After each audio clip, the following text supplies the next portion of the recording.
Орчлонгийн тэнгэрт ододож шууж, хорвоо ертөнцийг чимэн гялалзсан. Урлагийн тэнгэрт одод төрж, олны оюун ухаан сэтгэл бодлыг ариусгана. Ододын чуулган ярилцлага нэвтрүүлэгт тавтай морилно.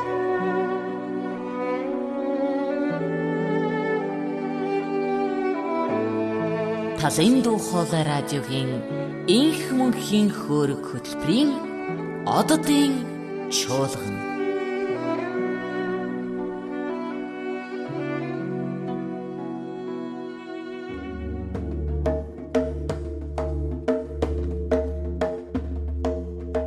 Амархан сайн байцгаана уу эрх мөндөд сонсогчдоо. Талын дуу хоолой радиогийн энх мэндийн хөөрөг хөтөлбөрийн хүрээнд оддын чуулган нэвтрүүлэг маань эхэлж байна. За өнөөдрийнхөө зочныг та бүхэндээ танилцуулъя. Манай нэвтрүүлэг танхимд уран бүтээлч, Монгол бадарчин, Амай буюу Жамбалсрангийн Золбаяр хүрэлцэн ирээд байна. За тэгээд одоо энэ аялагч бадарчин хүнээс ч одоо түүх нэгт тийм ээ зан шил өв соёл нэгт өөр Монгол ахын дүүсийнхээ тухай ярих сэдв зөндөө байгаа гэж бодож байна. Тэгээ би чи өөр Монголтой яаж танилцсан гэсэн чинь үгүй та ерөөс л надад асуултаа шууд надад өг гэсэн. Тэгээ би шууд өгье. Өөр Монголтой яаж танилцсан юм бэ? Га өөр Монгол одоо яг өмнө болохоор би ингэж боддог байсан шүү дээ. Зөвхөн би ч биш л дээ. Зөндөө олон Монгол хүмүүстэй ингээл өөр Монгол гэхээр Монгол биш гэж боддог хүмүүс. Одоо ч гэсэн байгаа л да. Тий. Хоёрт болохоор өвөр гэхээр нэг үүрт гэж ойлгодог. Гэтэл өвөр гэдэг монгол хэлэнд чинь уулын өвөр буюу урд. Тий. Тэгээд манжин үед чинь болохоор Монголыг өвөр буюу уртлын Монгол, ар Монгол гэж хоёр хуваадаг байсан юм ингээ. Тэр нэг нэр томьёолоо энэ чинь урд Монгол юм байна гэдгийг бас тухайн үед ойлгочод бас өөр хизээ тухайн үед хизээ ойлгосон. Тухайн үед гэдэг нь одоо аялын үед л дээ. Тэсэндээ зам гараад явж байхдаа ингээд тэр үед чинь маш их юм бодох хугацаа гарна, маш их юм унших зав гарна тий. Энэ Улаанбаатарын амьдралтай адилхан биш юм чаа. Тэгээд ерөөхдөө судалгаа хэлж ирсэ. Тэгээд тэр судалгаа нь юун дээр байсан бэ гэхээр ерөөсөө бид нэр Монгол гэдэг Монгол гэж хий юм бэ гэдэг. Тэгээд үндэстэн гэж хийн. Тэгээд ягаад гэвэл орчуулган дээр чинь ингээд Монгол үндэстэн гэдэг үгийг англи хэлээр nation тий орсоор наци гэдэг орчуулсан байдаг. Тэгээд наци гэдэг үг нь ингээд хаагаад дунгууд наци чинь болохоор нөгөө нэг нэгдэл гэж үг байгаа даа. Тий unite гэж нэгдэл гэж. Тэгэхээр наци гэдэг нэгдлийг наци гэж байгаа юм бол бид нар нэгдэл юм уу гэдээ үтсэн чинь манай түүхэн суд руу юм дөрөх бид нар чинь нэгдэл биш бид нар үндэстэн гэдээ байгаа даа. Тэгэл ингээл бүх хайгалууд эхэлсэн л дээ. Ердөө ягаад гэвэл энэ дэлхийгээр аялж явах чинь ердөө өөрийгөө олж мэдчих чинь хамгийн чухал байгаа даа юм л да. Ягаад бол өөрийгөө олж мэдчихэж гадны хүмүүстэй бид хин бэ гэд харьцах хэрэгтэй болсон. Тэгээд ингээл түүхэн юмд ингээл хараад гадны хүмүүсийг бид нарыг харж байгаа байдлыг харсан чинь гадны хүмүүс бид нарыг бас их өөрөөр буруугаар хард юм байна. Яг бид нарыг бол Монгол nation гэж яриад байдаг. Монгол нацтэй нэг Монголын нэгдэл гэж ярьдаг. Бид нар болохоор өөрсдөө үндэстэн гэдэг тий. Тэгэл үндэстэн гэж харсан чинь яг тэр 808 жилийн өмнө одоо Монгол нутаг гэж яриа л да. Нүүдэлчний нутаг байсан. Тэгээд Монголыг тухайн үед харьцуулах юм бол одоогийн Европ шиг байсан юм байна. Тэгээ одоо Европод ингээл Франц, Итали, Англи, Герман гэх энэ улсууд байжгаад тэгээ эзэн хаан бүгдийг нэгтгэхэд ураг нэгтгэж байна. Тэ? Ураг нэгтгсэн улс чинь үндэстэн болж байгаа юм байна. Өөрөөр хэлбэл бүгд ноцгос нэгдээ болоод одоо тэгээд одоогийнх шиг одоо юу гэдэг. Гэхдээ Европ ч болохоор одоо European Union гэж болж байгаа. Тэгэхээр өнөөдрийн Европын холбооны улс 800 жилийн дараа одоо Монгол шиг л болж гин гэж тайлбарж болно л да. Тэгэхдээ монголчуудын онцлог нь юу байсан бэ гэхээр бид нар чинь ургийн бичиг зохиогоод яг нэг үндэсний үндэс гэдэг одоо Монгол бичгээр ингээд биш яг үндэс шиг харагдаж байгаа. Тэр үндэс буюу бие биентэйгээ нэг яг бодлоготойгоор холбогддог байсан юм байна. Одоо за манай аймаг одоо энэ аймагуудтай одоо 4 үеийн өмнө холбогдсон учраас дахиад 9 үе дахиад 5 үе хүлээж аваад буцаж цус одоо яана яг бол энэ чинь нөгөө нэг цус ойртож болохгүй гэдэг юм. Европч нь болохоор яг хоёр хүн танилцаад хоорондоо ингээл гэр болдог. Тэгэхээр тэд нар болохоор нэгдлүүд бид нар чинь үндэстнүүд юм байна гэдгийг байлсан. Яг бол манайх чинь 5 нас бидний түүхэнд л байдаг шүү дээ. 5 настай байхад нь хүмүүсийг хооронд нь сүү тавиал нэг ураг холбогддог. Одоо малчин хүн гэдэг чинь малыг яаж илүү сайжруулах вэ гэж боддогтой адилхан. Тэгээд тэрний хамгийн том жишээ бол манад одоо жишээл уламжлагдаад явж байгаа угсаанууд бол одоо бүх барилдаг угсааныхан бол энэгээр явж байгаа. Яг ингээд угсааны бодлогоор явдаг. Бас олон овг аймагууд энэ овгийн бодлогоор явдаг тий. Тэгээд энэ уламжлалыг авч үлдсэн гэхээр тэгээд энэ уламжлал одоо үндэстний уламжлалыг ингээд сайн хараад бодоод ангууд энэ нь болохоор яг нэг royal гэж яриад байгаа. Барууны одоо энэ нэг алтан уургийн тусдаа ингээд адилхан болчихж байна л да. Тэгэд Монгол хүндэстэн эзэн хаан Гэт бид нэр одоо хааны угсаа бүгд ингээд эзэн хааны цустай ингээд бид нар нэг гэж бодож байгаа бол бид нар бүгдээр алт ураг болчихж байгаа. Өнөөдөр хинч ингээд нэгнийгээ биш гэж хэлэх арга байхгүй. Ягаад бол бүгдээрээ л энэ нэг эзэн тэгээ би ингээд барууныхантай ингээд ярьж байхдаа тэгдэгээс танаа ингээд King гэдэг болохоор ингээд те одоо яг нэг King гэж үгээ бол манайх хаан гэдэг бол яг чоны одоо нэг альфа мейл гэж ярьдэн шүү дээ те азраг чон. Энэ чоноор ингээд өөрөө удмаа үлдээдэг ийм жамаар явдаг гэсэн юм аа. Манай азраг одоо ч тийм асуудал байдаг байсан. Тэгээ тэр удмын хүн чинь болохоор хаан гэж байдаг ингээд би ингээд тайлбарлаад тэгээ энэ бүхэнд ингээд бодож байгаад надад юу ойлгогдсон бэ гэхээр за өвөр Монгол гэдэг бол газар нутгийн байрлалаар боловч угсаагаар бол бид нэг юм байна. Яг бол бүх үеүүдээр цус ингээд холдчихсэн учраас тий. А нөгөөдгөр хэрвээ бид нэр ингээд цаашдаашсан Монгол гэж одоо үлдмээр байгаа бол өвөр Монголтой ураг холбогдож хэрэгтэй байна. Яг бол одоо сая ургийн зөндөө олон гэр бүлүүд ургийн бичгүүд устсан, дээрээс нь зөндөө олон юм юунд оцсон учраас бид нэр зарим үед ингээд гэр бүлүүд хоорондоо юу гэдэг нэг цус ойртох тийм аюул одоо нөөрлчээд байна. Тэгээд яг зөвөр хуучин цагт их дайны үед яасан гэхээр мэдээж бид нэр гаднаас зөндөө олон ингээд тэ цус ингээд холих юм одоо хийдэг лээсэн л да. Одоо болохоор тийм байхгүй учраас одоо бид зүгээр энэ цус нэгтэй хүмүүстэйгээ буцаж нэг цус ойртох тийм юмд бас хийх хэрэгтэй юм байна гэдэг бас тийм бодол төрж ирсэн. Тэгээ тэр утгаараа би бол хувьдаа өвөр монголчуудыг бол би бол яг өөрийн хүмүүс шиг л байдаг. Одоо ингээд өнөөдөр ингээд бид нэр ингээд тусгаар монголынхан байна те. Өвөр монголчин болохоор дундад улс гээд 56 байдаг. Үндэстэн нэгдсэн холбооны улсын нэг те. Одоо үндэстэн шүү дээ. Тэгэхээр тэр хүмүүстэй бид нэр ингээд ялгаа юу байна гэдэг ингээд анзаарч харсан чинь өвөр монгол хүмүүс нь биднээс илүү их монгол хүмүүс байна. Ягаад гэвэл тэд нэгт монгол өчгөрөө бичиж जैन те. Монгол өчгөрөө бичиж ингээд чинь тэд нэр одоо нэг хэл соёл нь яг юугаараа байж байгаа. Дээрэс нь ингээд бас нэг маш их одоо юу гэдэг баярлууштай цагсан зүйл юу байсан бэ гэхээр би яг нэг шинэ жилээр очиж таарсан. Одоо урчингийн шинэ жилээр. Тэгээд ингээд өвөр монгол залуучууд, оюутнууд уулзалт хийлээ. Янз бүрийн хүмүүстэй л уулзалаа л да үндсэндээ те. Тэгээд ингээд залуучууд одоо овоон дээр ингээд цуг очиход тэд нэр овоогоо авч явж байгаа байдал те. Овоогоо шүтж байгаа байдал. Манайх бол овоог одоо зарим хүмүүс бол албаар энэ хогийн сан шахуу хийгээд байгаа шүү дээ. Санаатаа хийж байгаа ажлууд бас байгаа. Тэ. Гэтэл тэд нэр овоогоо бол яг ингээд яг ёс жайгаар шүтд юм байна. Дээрээс нь янз бүрийн ингээд залуучуудаа суугаа. За чи аль нутгийнх вэ гэхэд би бинэ таалж ярьдаг. Чи чичилж ярьдаг биш таалж ярьж байна. Тэгээд би тэр нутгийн тэм өшөөнө тэр минийхаа манай угсаа тэр юунаас тэдний үед нүүж ирээд энэ овгуудаа ингээд энэ нутагт ингээд сурсан ингээд бүх одоо чинь нэг 18 20 залуучууд үеүдээ мэдчихэв. Гэтэл бид нар тийм ярингууд л манайхан чинь одоо яг ухтай хийгээд яриад байгаа өөрсдөө барууных болох гэдэг байна л да. Тэгээ тэр нэр болохоор ингээд юу юм хуучин юм ярьд юм ингээд тэгдэг л дээ. Тэгтээ яванда ухаан сухалах л тийм ярьж байгаа хүмүүс. Тэр хүмүүсийг бид одоо чи өвөр монголчуудыг би хараад бас баярсан зүйл нь тэд нар ингээд ардын урлагаа бүгдийг мэдж байна. 3 өдөр найр хийхэд нэг ч дуу давтахгүй хурим хийдэг гэж шүү дээ. Ердөө бол нэг ч дуу давтахгүй найр хинэгдэж өсөөгөө тийм их хэмжээний дуугаа мэддэг монгол дуугаа тий. Тэгээд дээрэс нь тэр залуучууд янз бүрийн залуучууд байл гэхэд бүгд өөрөөхөө нутгийн дуунуудаа сайн мэдж байна. Тийм домогтой ийм юу байд юм аа гэд. Төв монголчин болохоор ингээд тэр юмаа нэгт мэддэггүй. Хоёрт ингээд өвөр хангайгийн нэг сумын одоо халах хэлээр бид нэр ярьж байна л да. Одоо бүх монгол яг бол бидний одоо нэгдсэн монгол хэл гэж ярьж байгаа. Гэтэл монгол хэл чи өөрөө олон овг аймагуд учраас олон өөр аялгаутай байх ёстой шүү дээ. Тэгжээж энэ ч гоё. Гэтэл тэрийг хүлээн зөвшөөрч чадахгүй болсон байна. Одоо тийм бүр юм хайрцагт орцсон. Тэгээ жоохон хин нэг нь аялгаутай яхаар одоо инглээ тэглээ гэдэг. Гэтэл монгол биш гэж хэлэх гээд байна шүү дээ. Гэтэл хэрвээ жоохон арай жоохон ухаантай болчих юм бол үгүй монгол хэл чин олон аялгаутай байхсан бол гоё шүү дээ. Тэ? Улам том. Улам агуу гэдэг юм. Улам одоо юу гэдэг халмагд очиж байна те. Тэгэхээр тэр чинь бол дөрвд аялгаугаар л ярьж байгаа шүү дээ. Тэгэл дөрвд аялгау монгол хэл чинь бас л өөрийн өрмөс гоё л хэлсэн шүү дээ. Гэтэл тэрийг хүлээж авч чадахгүй. Бурайд чинь бас өөрөөр ярьж байна те. Тэгэхээр энэ бүгдийг хүлээж авдаг болсон цагт бид нэр илүү нээлттэй болох юм болов. Арай нэг жоохон нэг монгол хүн шиг болтгоо. Гэтэл тийм биш. Одоо монгол гэсэн бүх юм өгөөсгч тэгээ өөрийгөө монгол гэж ярьж байгаа хүмүүс бас зөндөл байна л да.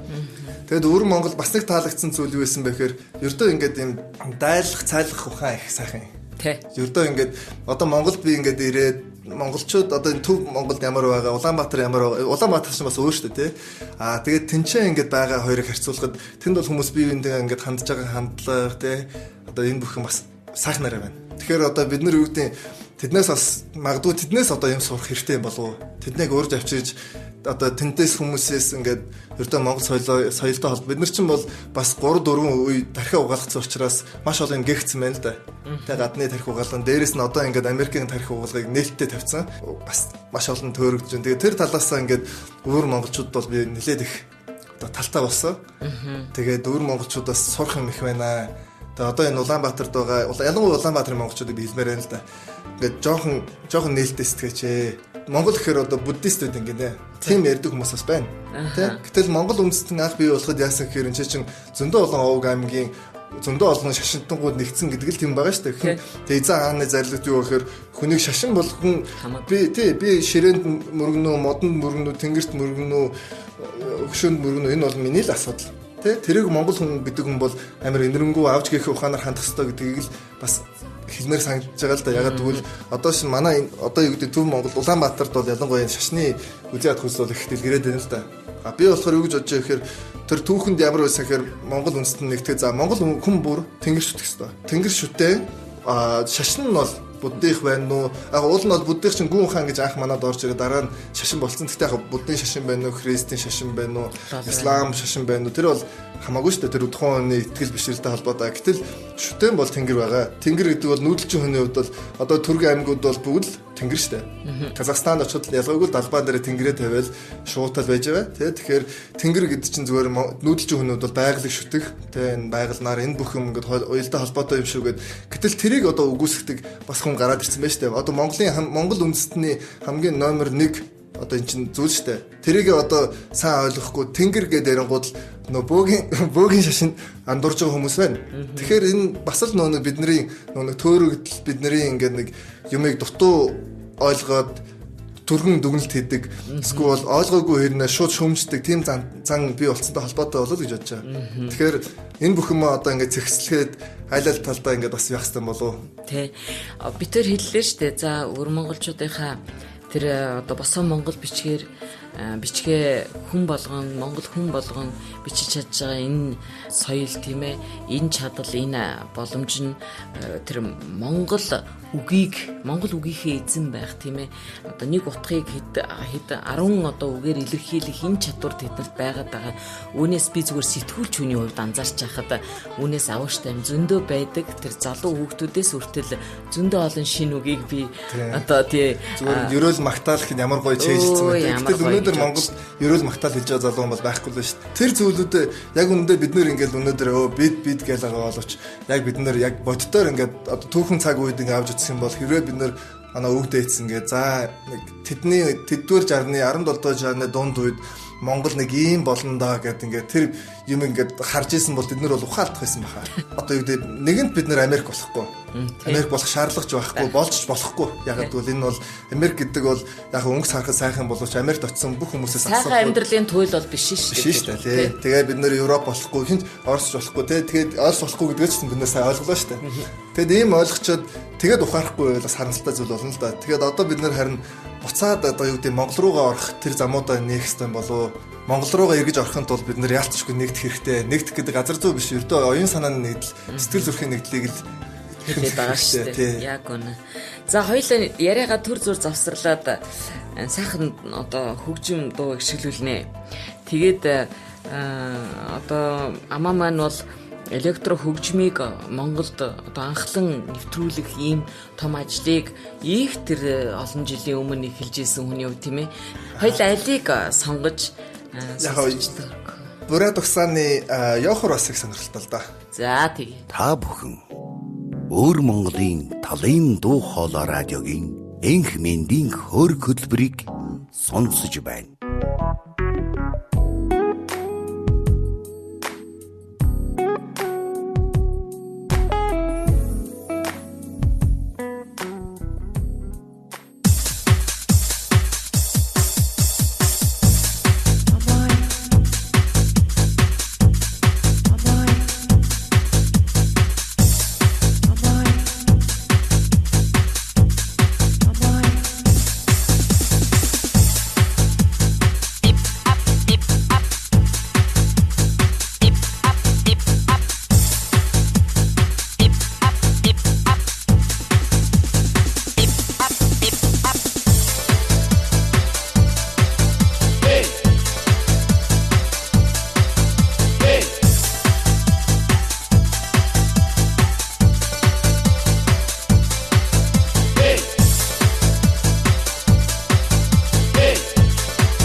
байна. За үргэлжлүүлье.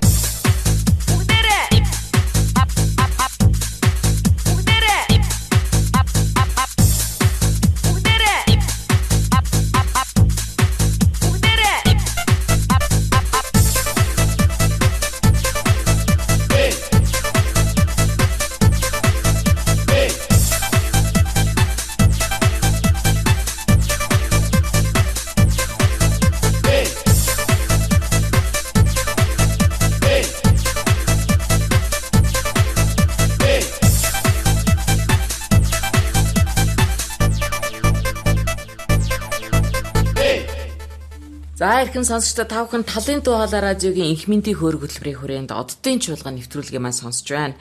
За бидний одоо нэвтрүүлэг танхимд манай зочны микрофоны өмнө амаа маань хүрэлцээрээд байна. За Жамбал сүрэнгийн Залбаяр гэдэг энэ хүүтэй чинь би ч одоо энэ чинь баг 15 жилийн тийм ээ танил юм байна. Тэгэл одоо нөгөө нэг л зангаараа гэдэг шиг тийм ээ сайхан хоёлаа хөрөлдөж ярьж байна л да. Нэвтрүүлэг маань угаасаа энэ Монгол гэдэг энэ нэг одоо кириллээр ярил 6 үсэг, босоо монголоор ярил 7 үсгэн дээр тогтсон ийм л утга санаа бидний хувьд амьдралын утга юм да. Тэгээд чи бол олон улс үндэснүүдээр явж энэ олон хүмүүстэй уулзаж ингэж байхдаа бодвол энэ Монгол угсаатны хүмүүстэй уулзаж учирч зөвхөн одоо хөрш орнууд биш тийм ээ гадуур явж байхад бас би Монгол гэж хэлж явах хүнтэй таарсан байх гэж бодод байх юм. Зөндөө таарсан. Ерөнхийдөө зарим үед баг Европ царайтай хүн ч гэсэн явж л би монголоо гэдэг. Тий, би монгол угсаа манай тэр тэдх үедэр монгол хүн байдаг гээл тий. Тэгэхээр юу гэж байгаа гэхээр нөө нэг Монгол гэдэг чинь бас яг зүс царай биш шүү дээ. Өнөөдөр ингээд би нэг бас шишээ авч ирсэн л та ингээд монгол хүмүүсийн зүс царай ингээд альбом хийжсэн. Тий? Монголын гоо үзэсгэлэн гэдэг. Тий, Монголын гоо үзэсгэлэн хотуудын цай. Тэгээд тэр альбомны гол санаа нь юу байсан бэ гэхээр ингээд манайхан Монгол гэдэг царай гэдэг Монгол гэдэг царай чи өөрөө бас янз бүр шүү дээ. Яг нэг юм байхгүй шүү дээ. Тий? Тэгэхээр энийг юу хэлж байгаа гэхээр бид ингээд ийм өргөн тархсан. Одоо жишээл саяны ингээд сүүлийн хамгийн сонирхолтой жишээ юм байна л да. Сая сүүлийн аян болохоор чин Хойд Америк, Төв Америкийн улсуудаар явлаа. Тэгээ тэнцээ чин болохоор нөгөө нэг нүүдэлчин одоо Монгол гэхээс өмнөх үеийн зөндөө олон нүүдэлчид тэр одоо Аляскаар дамжаад Америкт очоод одоо Индиан дөргээ те яг л тэр овг аймагт чинь үлдээд амьдраад оршин тогтноод байсан юм байна. Одоо ч байж байна. Тэгээ тийм газруудаар би явхаар хүмүүс намайг гадны хүн гэж хэлэхгүй байна л да. За хамгийн инээдтэй жишээг бол одоо ингээд Америк нэгдсэн улсаас Мексик руу ороод яг хил дээр зогсож Мексикийн хил дээр автобус. Тэгээ би автобусны уртлын сандал дээр суужсэн чинь Мексик хүн орж ирээд тэр дотороос бүх одоо гадаад царайтай хүмүүсд гарч юу пастэй тэр нөө хяналтан дээр очигээд надад юу ч хэлэхгүй ингээд үлдээчихэж байгаа байхгүй юу. Тэ наа Мексик ч юм уу нутгийн хүн гэж утсан байна. Тэгэл би ингээд суугаад лсэн чинь нэг л бишээ.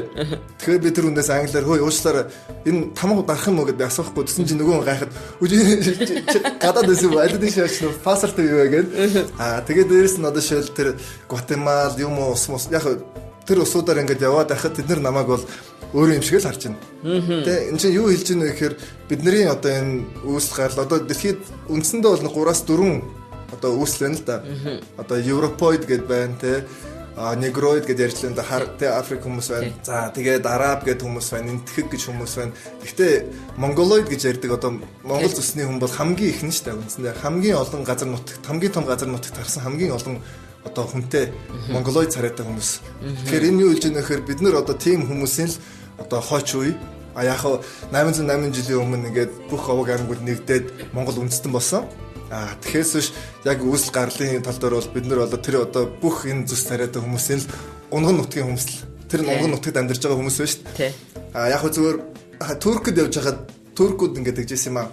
Монгол гэдгсэн чи та нар манахаас гаралтай гэхгүй юу? Тэгэхээр би юу ярьж байгаа та нар бол зүгээр Монгол бол олон овог аймагуд тий. Тэгээд тэрний нэг л та нар. Гэхдээ та нар зүгээр Монголд амьдарч чадаагүй. Тэгээд дөрөөд явсан биз дээ. Би нэг яг намаа нөгөө жоохон тэгж Монгол баг Чингис хаан Турк гэл тэгэхээр би тэгж зүгээр хэлсэн.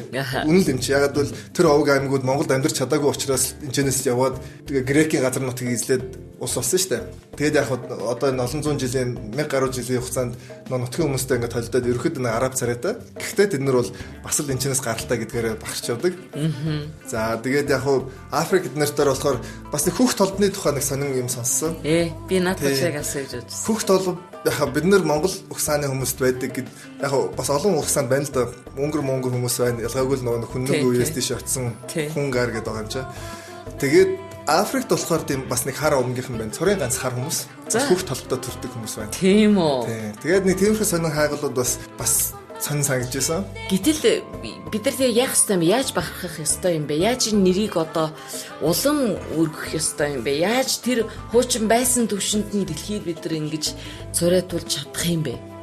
Яг одоо тэгэл үндсэндээ нэг маш тийм цэгцтэй гой бодлого хийчих хэрэгтэй юм байна.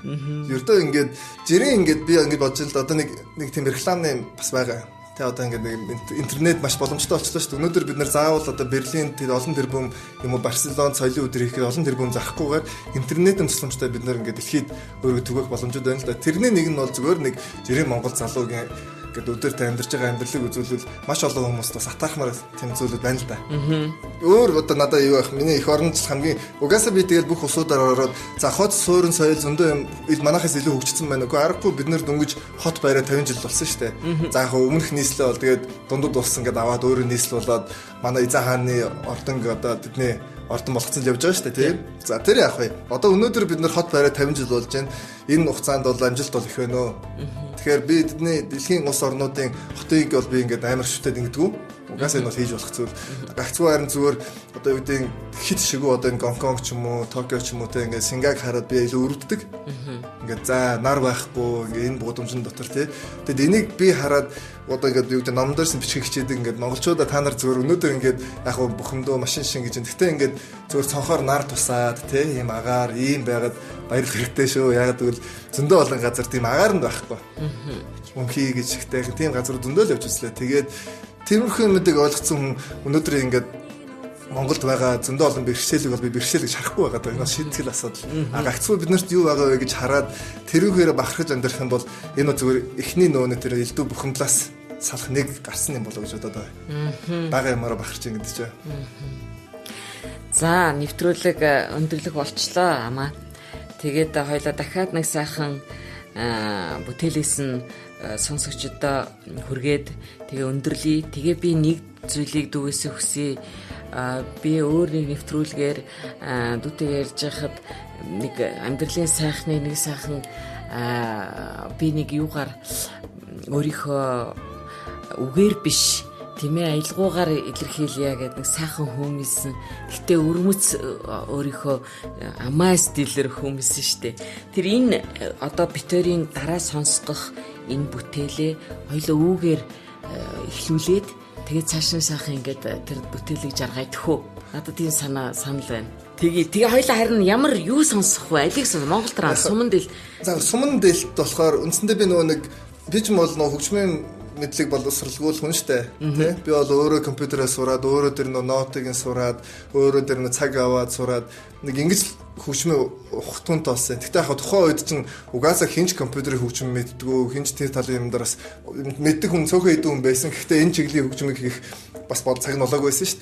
Тэгээ тэр үед яг зүгээр хийжсэн хөгжмүүдээс хамгийн одоо 2005 онд яг суман дэлт гэж хөгжмийг хийгээд энэ бол тухайн үед миний ингээд хамгийн одоо дээд гэх юм одоо хийж чадах хязгаар тий мэдээж одоогийн үеийн залуучууд бол 10 жил өнгөрсөн учраас техник болцоо сайн болсон чадвар сайн болсон байгаа. Гэхдээ тухайн үед 2005 онд Pentium 4 гэдэг компьютер дээр тий тухайн энэ л одоо болцооны юмар хийсэн хөгжмийг одоо ингээд сонсхол одоогийн залуучууд ингээд сонсоод бас ямар санагдах болоо. Яг гэвэл Pentium 4 гэдэг бол одоогийн баг гар утас тэр үеийн компьютераас 3 дахин хүчтэй байхад одоо залуучууд юм хийхгүй байгаа надад харагдаад байна л да. Юм хийтэй. Тэгэхээр тэр үед бид нэр болцоо амар муу байсан, юм бол үнэтэй байсан. Тэгээд чаддаг хүн байхгүй өөрөөсөө юм хийгээд сураад өдөр шөнөгүй сууж нухчиж тий ингээд хэм хийжсэн шүү гэдгийг бас ингээд энэ суман дэлтээр дуу биш энэ өөрийн гэсэн нэг language хэл гэж би тайлбарлалт. Яг гэвэл монгол хэлэнд чинь нэгдэг үстэй бид нэр ярина, дуулна, хөөмиднэ гэдэг. Бид нэр хөөмид дуулна гэж хэлдэг. Хөөмиднэ гэдэг чинь өөрөө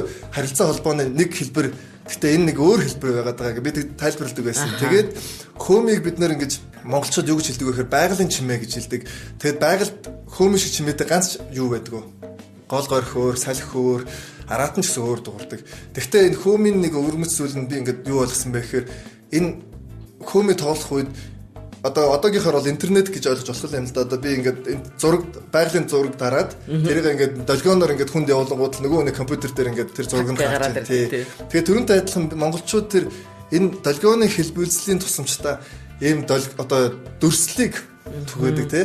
Дээрэс нь бас нэг анзаарсан зүйл юу гэхээр энэ хөөмийн дотор энэ амар гэдэг юмыг монгол хүний хамгийн дээд одоо юу бол амар шүү дээ тий. Амар сайн байна уу? Амар гэдэг чинь үйл үгс нөгөө нэг нэр үг гэж бодохоор чинь амрыг олохын төлөөл явж байгаа. Тэгэхээр энэ амрыг олох тэр нэг юм байд юм байна. Тэгээд яг би нэг одоохондоо хөөмий гэж хэлэхгүй байгаа шалтгаан юу гэхээр нөгөө нэг Монголын одоо энэ хөөмийн урлагийн ардын урлагийн бүх дээд сэхэднүүдийг би урьж одоо шалгалт өгөх бэлтгэлдээ одоо орцсон байгаа. 8-9 сард өгөх байх. Тэгээ тэр урилга дээр одоо манай сэхэдэнд хэрвээ за энийг бол болох юм аа тий. Энийг бол авъя гэсэн тохиолдолд энэ одоо хөөми болно гэхээс тэрнээс наан бол одоохондоо энэ бол зүгээр ингээд амай гэдгээр л явж байгаа. Тэгээд одоо энэ танаа радио сонсож байгаа хүмүүс ч гэсэн энийг бас сонсоод таашаагаад хэрвээ энэ Монголын соёл урлагт яг л Монголын үндэсний урлагийг бол гар үрж болохгүй. Гэхдээ баяжуулж болно. Тэ? Тэгэхээр би нөгөө нэг хөөмийг аваад муухай болохгүй хөөмийг өөр нэг шин давалгаа оруулж байгаа шүү гэдэг талаасаа би ингээд жоохон өөрчлөлт хийх өөртөө ирэх хүчтэй байгаа л да. Гэхдээ энэ хэрэг болохгүй гэх юм бол би угаасаа нэг оролдох ёсгүй гэж бодож байгаа хувьдаа. За 9 нэг үзэх үү. За.